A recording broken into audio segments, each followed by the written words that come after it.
No more. No more intellectual disability, no more black, no more white, no more Asian, no more anti-Semitic, no preferences. Just look at people as individuals. When you bring up DEI, to me, what I care about most is equity. I care about equity, equality. I care about That's my least favorite letter of the three. That's my least favorite concept of the three. Well, I'm bringing it. I don't mean that. Welcome to the Dark Times channel.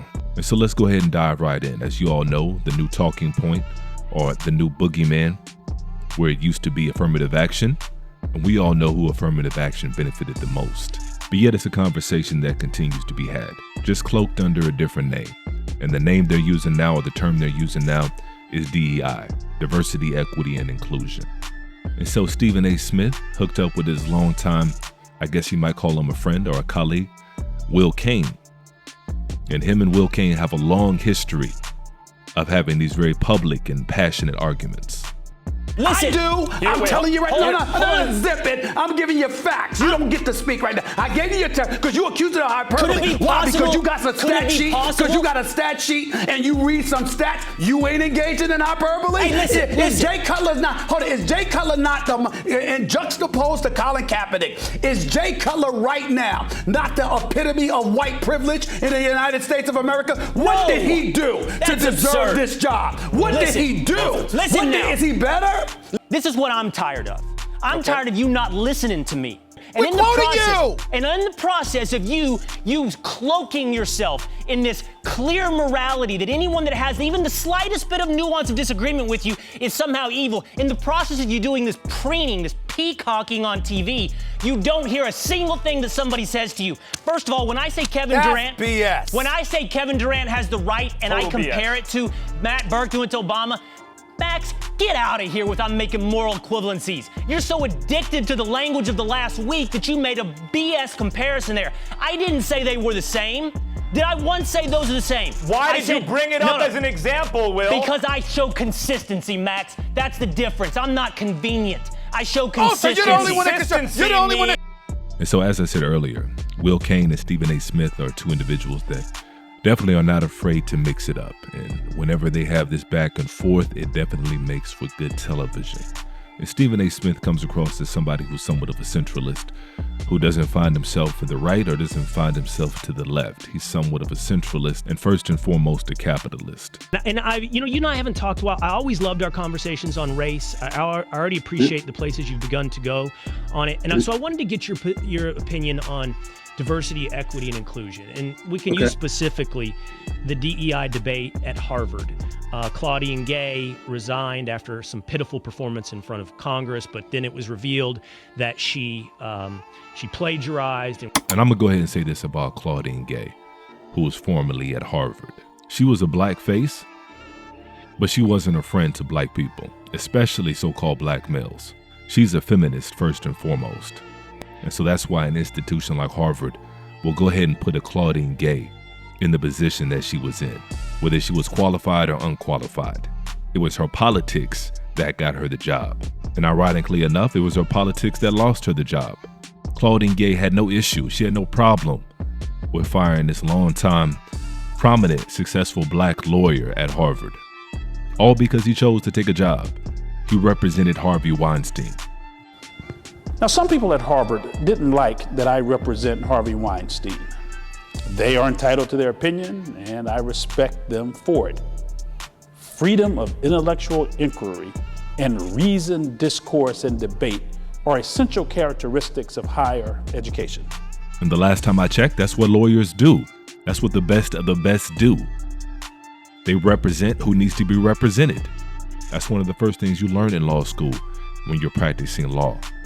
Everybody has the right to a fair trial, but yet she fired this black man, or she chose not to renew his contract after he had been there for several years.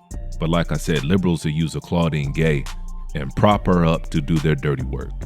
But then on the flip side of that, you have individuals like Will Cain on the far right that'll use a Claudine Gay and prop her up as an example of why DEI, diversity, equity, inclusion doesn't work.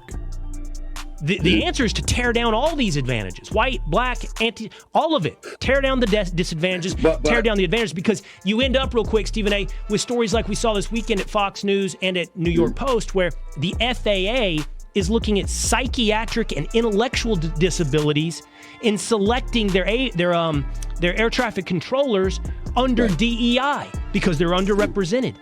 No more intellectual disability, no more black, no more white, no more Asian, no more anti-Semitic, no preferences. Just look at people as individuals.